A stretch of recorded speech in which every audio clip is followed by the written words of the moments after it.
आधीच्या मुद्द्याला बगल देण्यात आली आणि कुठल्याही गोष्टी संदर्भात बोलणी झाली नाही असा खरं राग जो आहे तो विरोधकांकडून व्यक्त होताना बघायला मिळत आहे। सकाळी शेतकऱ्यांनी कबरीपासून ते कमरापर्यंत हे चालू राहिलं असं राग हे कारण आहे बद्दल असल्याचं विरोधकांनी दाखवायचं याच्यासाठी तो केलेला एक फार्स आहे। या अधिवेशनामध्ये देखील शेतकऱ्यांच्या बाबतीमध्ये अनेक लक्षवेधीमधनं अनेक आयुधामधनं चर्चा झाली। शेतकऱ्यांना देखील जे काही द्यायचं आहे ती देण्याची भूमिका सरकारनं घेतलेली आहे। ज्या ज्या ठिकाणी शेतकरी अडचणीत येतील त्या ठिकाणी देखील सरकारचं लक्ष आहे। कांद्याच्या बाबतीमध्ये झालेला निर्णय सेंट्रल गव्हर्नमेंटचा तुम्हाला माहिती असेल, त्याचा मंत्री होता, त्यामुळे शेतकऱ्यांचं फार काही आपल्यालाच म्हणजे काळजी आहे अशा आविर्भावामध्ये काही लोक वावरत आहेत। परंतु किती लोकांनी जे आज आपल्याकडे येऊन बोलत होते, किती लोकांनी कुठच्या आयुधाचा वापर करून शेतकऱ्यांबद्दल भूमिका सभागृहामध्ये मांडली हा देखील एक। त्याच्यामुळे सभागृहात असताना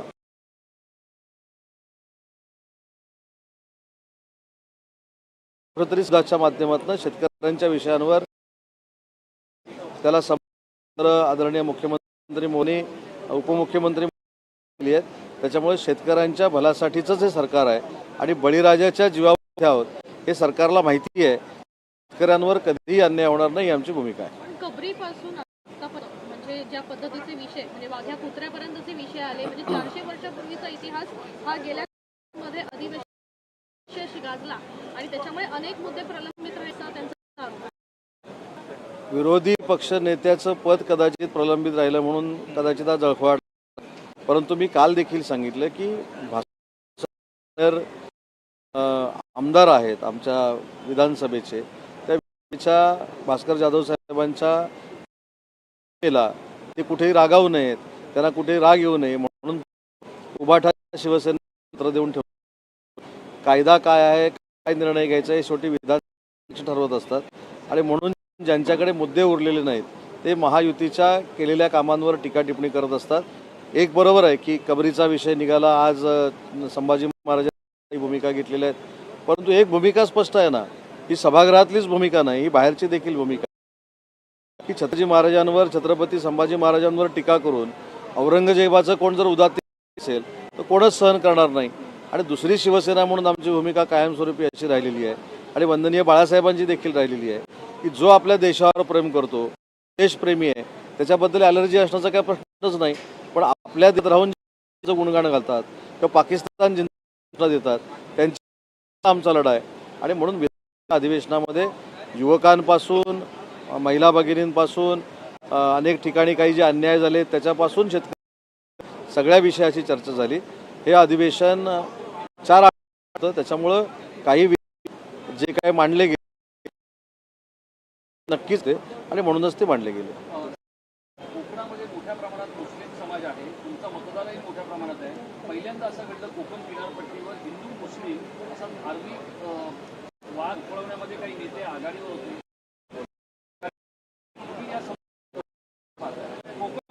मी बाबतीत एकच सांगतो की माननीय पंतप्रधान नरेंद्र मोदी परवा घेतलेला जो निर्णय आहे आपल्याला सगळ्यांना माहिती असेल की जे गरीब मुस्लिम बांधव आणि भगिनी आहेत त्यांच्या रमजान आनंद मिळाला पाहिजे म्हणून जो धोरणात्मक निर्णय घेतला आहे तीच खरी आमची सगळ्यांची संस्कृती आहे आणि तीच संस्कृती आम्ही कोकणामध्ये पाळतो।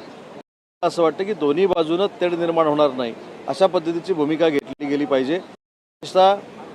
ज्या समाजकंटकांनी नागपूरला देखील काही गोष्टी घडवण्याचा प्रयत्न केला, समाजकंटक असतील तर त्याच्या विरोधातच आम्ही आहोत आणि म्हणून कोकण शांत आणि कोकण सगळ्या जिल्ह्यांना जे मंत्री राहणारे सर्व पक्षीय नेते आहोत केलेलं आहे की बाबा आपल्यामध्ये गैरसमज होता, शांतता राहिली पाहिजे। आणि एक साधं उदाहरण सांगतो, कोकणामधले जे गणपतीच्या मिरवणुका असतात त्या मिरवणुकांचं स्वागत देखील मुस्लिम बांधव आणि भगिनी म्हणजे एवढं सलोख आहे कोकणामध्ये आहे आणि ते कोणी बिघडवू नये ही आमची प्रामाणिकपणाची इच्छा आहे। तुमच्या एका सहकार्याने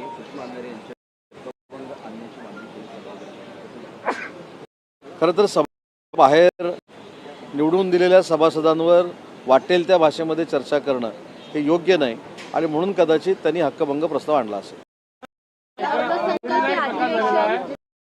प्रकार झालेला आहे. आंदोलन केलं बाहेर विधानभवनाच्या समोर आणि त्याला न्याय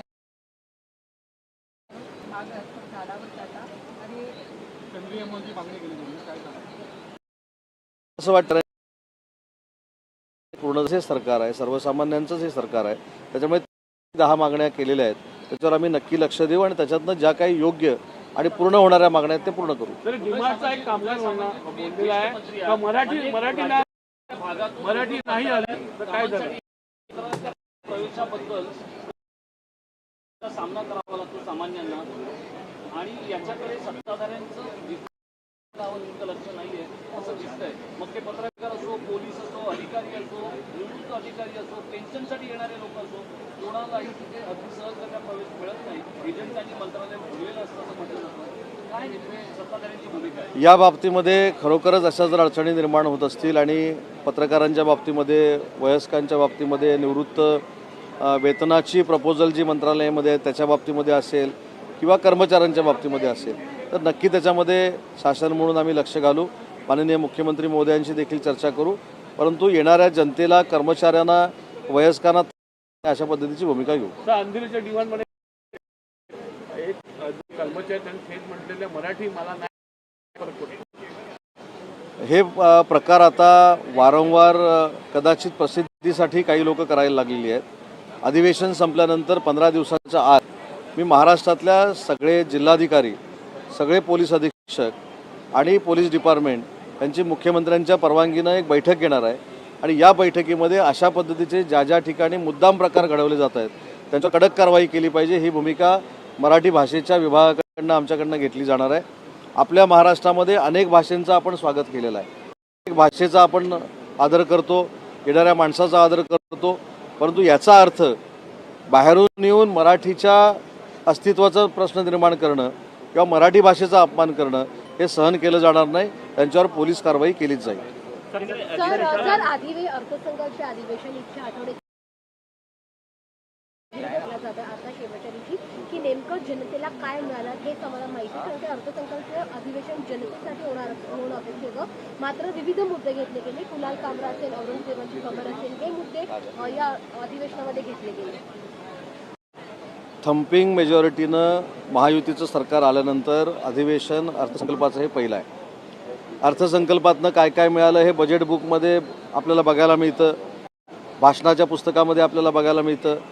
पण विरोधकांनी जर अधिवेशन चांगलं झालं म्हणून सांगितलं तर ते देखील त्यांच्या नेत्यांकडनं अडचणी देतील. त्याच्यामुळं चांगलं झालेलं अधिवेशन देखील वाईट झालं हे सांगणारेच विरोधक असले पाहिजेत, कारण ते विरोधात आहेत. आणि त्यांच्यापैकी काही लोकांनी जर आमचं कौतुक केलं तर परत तुम्ही म्हणणार ते आमच्या सगळे संपर्कामध्ये आहेत. त्याच्यामुळे विरोधकांनी विरोधकांची भूमिका बजावलेली आहे आणि ते भविष्यातली 25 वर्ष असेच बजावत राहणार आहेत. कोकणाच्या राजकारणामध्ये मराठी भाषा ही आपली राष्ट्रभाषा आहे आणि त्याच्यानंतर मराठी शाळा ह्या अजूनही बंद आहे. त्याला ते प्रलंबित आहे, म्हणजे त्या सुरू करण्यात येते. यासाठी काय मराठी शाळांच्या बाबतीमध्ये शालेय शिक्षण मंत्री आदरणीय साहेबांनी अतिशय सकारात्मक आणि चांगले निर्णय घेतलेले आहेत. असं आपण म्हणू शकत नाही की मराठी भाषा काही ठिकाणी बंद असतील, मराठी भाषेच्या शाळा. परंतु माझ्या मतदारसंघामध्ये देखील अनेक शाळांची उदाहरणं मी अशी देऊ शकतो की जिथे ॲडमिशन मिळत नाही मराठी शाळांमध्ये.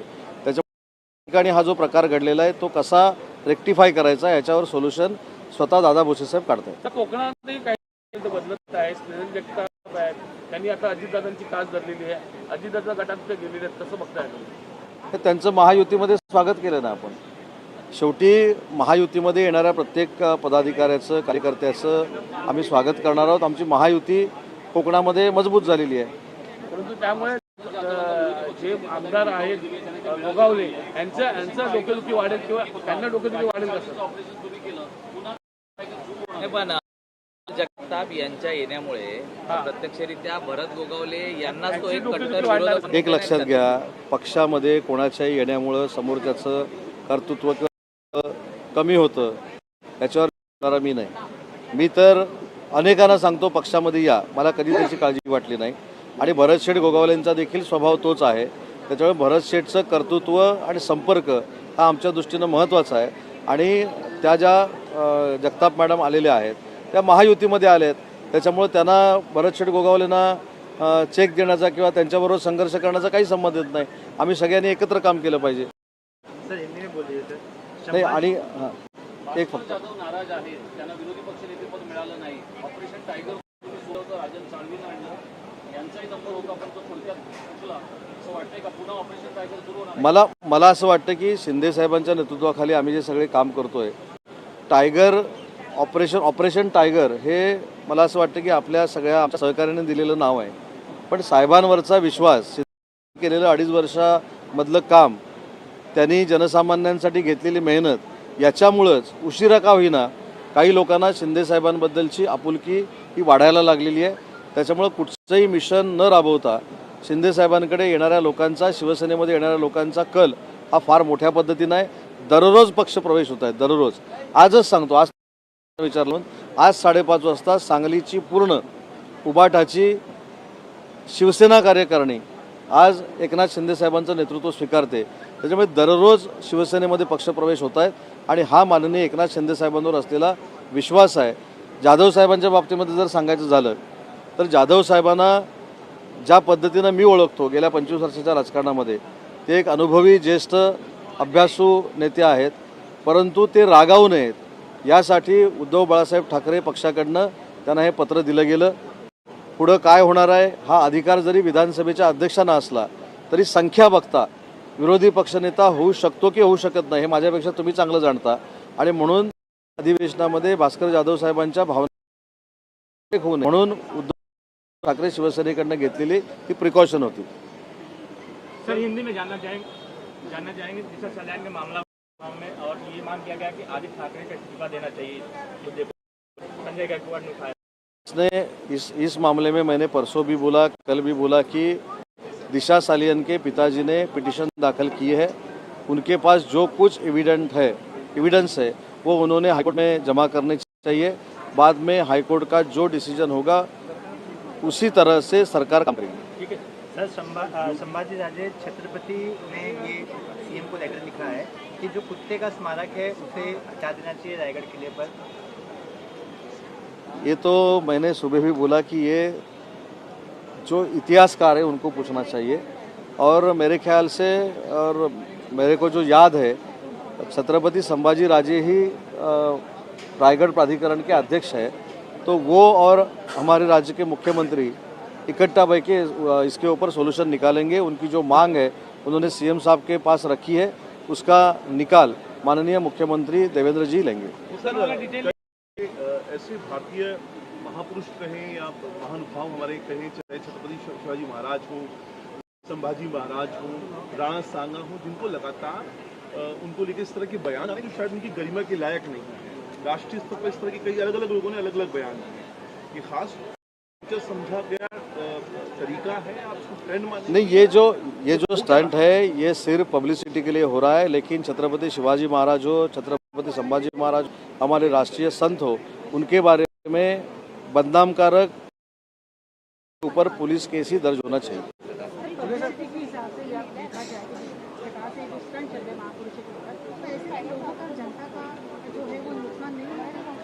नहीं, पक्का नुकसान हो रहा है. इसलिए मैंने बोला कि स्टंट कर रहे हैं ये और खुद को पब्लिसिटी मिलनी चाहिए, इसलिए ये सब बयानबाजी शुरू है. उनके ऊपर पुलिस कार्रवाई होनी चाहिए. सर कुणाल कामरा यांच्या संदर्भात आर्थिक व्यवहार जे आहेत त्याची चौकशी करण्यात यावी असं पत्र कुणाल शिवसेनेचे त्यांनी दिलेलं आहे. या संदर्भात काही असेल का? मला तर असं वाटतं की त्याच्यावर पोलीस केस दाखल झालेली आहे. मी गेले 2 दिवस हेच सांगतोय की ज्या व्यक्तीनं देशाच्या ज्या महिला आहेत निर्मला सीतारामन यांच्याबद्दल वक्तव्य केलं,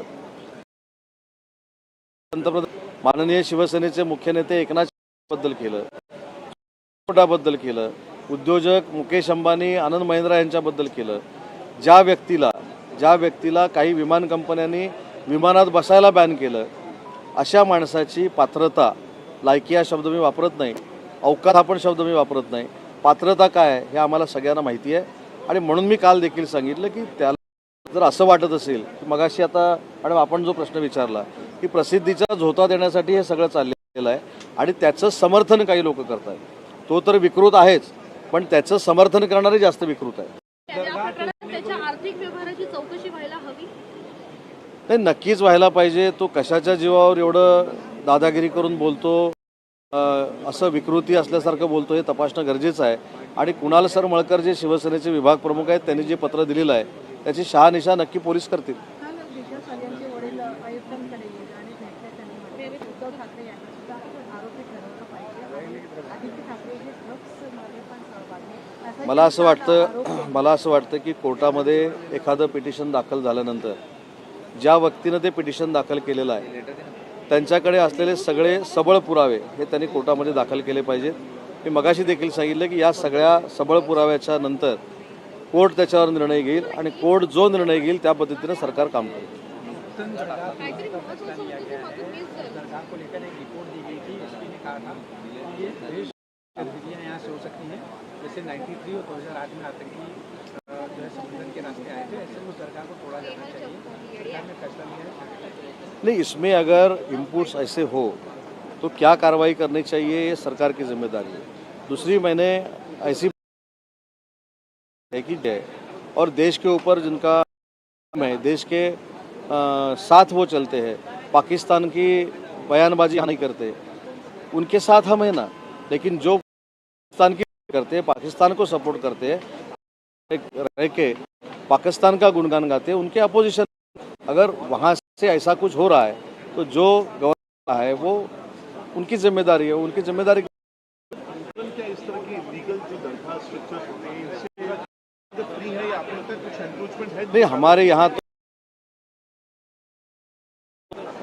मेरे ख्याल से सब इकट्ठा रहते हैं और जो कुछ है वहाँ उन्होंने जहाँ रेगुलराइज नहीं था वो करके लिया है और जहाँ मस्जिद है उनको ऑथोराइज परमिशन लेके वो खड़े हुए हैं. भास्कर जाधव यांनी आरोप केलेला आहे की लक्षवेधी लावण्यासाठी पैसे घेतले जातात, पैसे दिले जातात.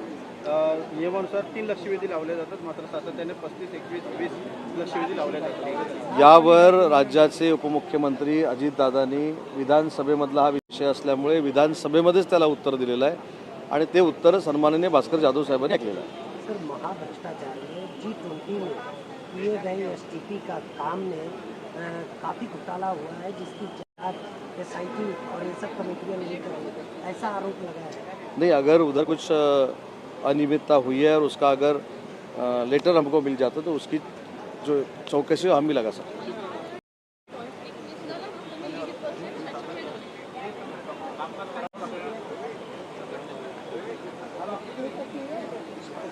झालं